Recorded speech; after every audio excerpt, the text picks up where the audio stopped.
પિતા સાથે થયેલા ઝઘડાનો બદલો લેવા માટે આરોપીએ ખેલ્યો હેવાનિયતનો ખેલ। ઘટના મોરબીના ટંકારાના એક વિસ્તારની છે, જ્યાં રામ વિકાસ તેલીએ ઝઘડાનો બદલો લેવા માટે 2 વર્ષના બાળક સાથે આચર્યું સૃષ્ટિ વિરુદ્ધનું કૃત્ય। આરોપી રામ વિકાસ તેલીને બાળકના પિતા સાથે કારખાનામાં બોલાચાલી થઈ હતી, જે વાતની અદાવતમાં આરોપીએ ઘર પાસે રમી રહેલા 2 વર્ષના બાળક સાથે સૃષ્ટિ વિરુદ્ધનું કૃત્ય આચરીને હેવાનિયતની તમામ હદો વટાવી દીધી। આરોપીના આ જ કૃત્યથી ગંભીર રીતે ઇજાગ્રસ્ત બાળકને સારવાર માટે હોસ્પિટલમાં દાખલ કરવો પડ્યો છે। ફરિયાદના આધારે ટંકારા પોલીસે તાત્કાલિક આરોપી રામ વિકાસ તેલીની ધરપકડ કરીને કોર્ટમાં રજૂ કર્યો। કોર્ટે આરોપીના 5 દિવસના રિમાન્ડ મંજૂર કર્યા છે।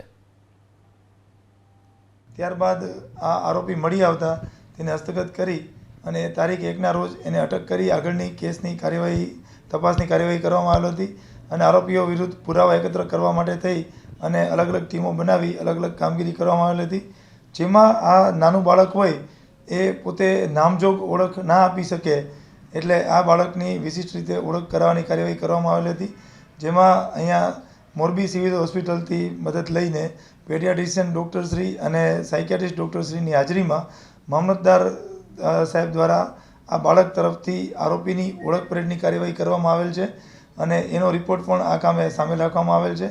આમ આ આરોપી પકડી અને જે કોર્ટ હવાલે કરતા નામદાર કોર્ટ તરફથી એમના 5 દિવસના રિમાન્ડ પણ મંજૂર કરવામાં આવેલ છે।